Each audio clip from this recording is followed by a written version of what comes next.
So Discord might allegedly get hacked again. This website called SOC Radar has a dark web team that did a little bit of an investigation on the dark web, and there's apparently a Discord alleged RCE zero-day exploit still going on. RCE stands for Remote Code Execution. By the way, don't think that I'm smart enough to know what that is. I had to Google it. I'm very stupid. I barely know how to tie my own shoes. But RCE refers to a class of cyber attacks in which attackers remotely execute commands to place malware or other malicious code on your computer network. They don't even need user input. An RCE code vulnerability can compromise a user's sensitive data without the hackers needing to gain physical access to your network. Obviously, as I'm sure we all know, Discord had a huge data leak recently. I believe it was either September or October of 2025, where they had a bunch of data get leaked through government IDs as a part of their whole age verification experiment in Australia and the UK. They claim that it's 70,000 government IDs, but I've stated this in multiple videos and streams. I actually think it's way more than that, and many people also speculate that it was somewhere around the hundreds of thousands, possibly even millions of IDs being compromised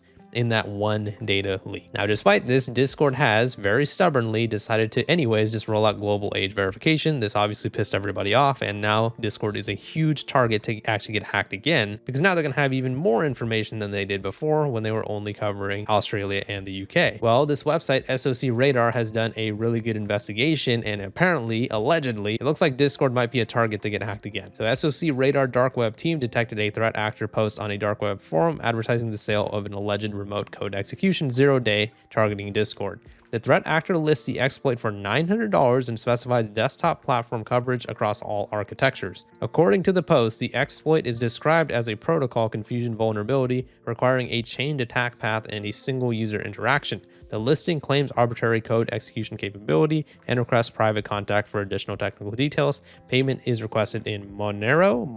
I don't even know what that is. Just looked it up. Apparently, it is a private decentralized cryptocurrency, and the reason why that hacker probably wants that type of payment instead of actual money, it'll probably be way harder for like the FBI to track or whatever. And so this is just from a website, SOC Radar, and I haven't seen any other websites talking about this, but the reason why I wanted to go over this is because in this same thread, they also uncovered a bunch of other data leaks of other tools, so it kind of adds a little bit of evidence to the theory that Discord as well as all these other databases might be leaked as well. So they also did an investigation on another threat actor post on a dark web forum claiming to leak the source code of a ransomware variant, NoxyPalm Ultimate. The post states that the malware was initially distributed as an obfuscated Python script layered with multiple encoding stages to evade detection. My dumbass did not know what that word means, but apparently means render obscure, unclear, or unintelligible. According to the description shared, the ransomware allegedly performs file encryption using a basic XOR routine with a hard-coded password and appends a custom extension to affected files. The threat actor characterizes the implementation as technically unsophisticated, despite heavy obfuscation intended to create the appearance of complexity. And so this kind of makes me believe the whole Discord thing that SOC Radar is talking about, because they're not just doing it for like clicks on Discord, like, hey, look, Discord might get hacked again, let's try to get our clicks. No, they actually have a bunch of other services that might have had their whole databases leaked as well. One being Repidu, which is a Brazil-based CRM and delivery management platform. Apparently a bunch of customer records got leaked there too, 21.4 million of which 1.2 million leads and 2,600 user accounts. Holy crap, that is a lot of data, and it includes things like names, phone numbers, email addresses, company identifiers, purchase metrics, and demographic attributes. And also something called WormGPT.ai got leaked as well. This is a platform promoting underground communities as an AI tool for offensive and phishing-related use cases. The threat actor claims the incident occurred in February of 2026, so pretty much now, and states that the database has been uploaded for public download. And they also had an alleged data set leak that contained more than 19,000 users and had email addresses, payment related data, subscription details, user identifiers, and additional account information. They even have a screenshot over here where it seems like they were able to prove that all this email information got leaked as well. So yeah, this seems like a website that is doing some good work. So like I said, I actually am inclined to believe them on the whole Discord thing, but I still want to mention that this is this is alleged, this could be a fake post. And because I'm stupid and I don't know anything about tech stuff, I decided to actually confide in somebody who's a lot smarter than me, which is a YouTuber named Eric Parker. For those of you guys that don't know Eric does cybersecurity videos on YouTube. Definitely go check out his channel. And I sent him a link to this whole Discord sale thing, and I was like, I'm too dumb to understand this. Can you explain what is going on here? Does this seem like a legitimate threat to Discord users? He said he would lean towards it being a hoax, but he can try to ask around, and then he actually leans more towards no, because cross-platform desktop arbitrary code would typically be worth more than $900. If you guys remember from the screenshot, this guy is asking for $900. Seems like kind of a weirdly specific number. And over here it says Arch all platforms desktop type protocol confusion, Hotel Trivago, and even has a Q&A. Chain needed, yes. Total clicks needed, 1 click. Arbitrary code, executive, yes. Actually, I think that means executable. I'm stupid, sorry. If more details needed, send a PM, and then he sends over his payment information. As you can see, the guy also joined in January of 2026.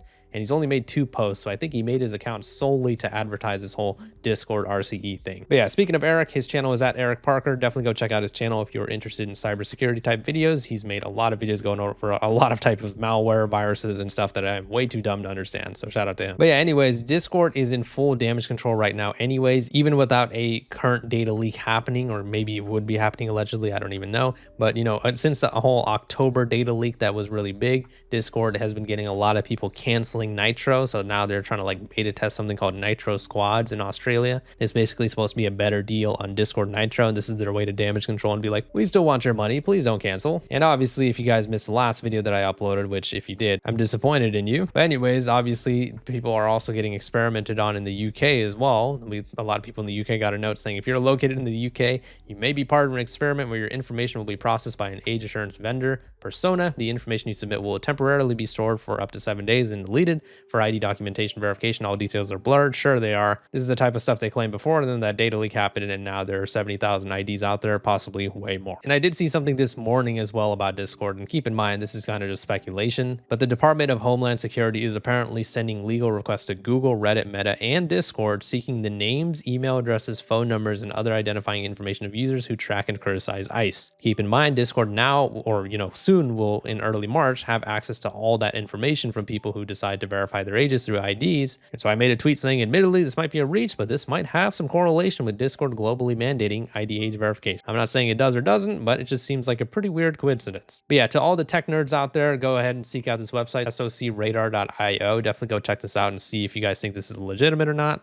As I said at the beginning of the video, this is a might, this is alleged. This could all be a hoax, this could all be fake, but again, this website seems like they do a lot of good research, and they found a bunch of other alleged database leaks and stuff like that. And they apparently also won a bunch of awards for like doing, stuff related to tech stuff. This isn't a freaking sponsorship, guys, obviously. This is just some random website I found that was talking about Discord possibly having a potential hack situation going on the dark web. But yeah, let me know what your guys' thoughts are on the situation in the comments. Discord might get hacked again. Hopefully they don't, because obviously way more information would get leaked around this time than it would last time.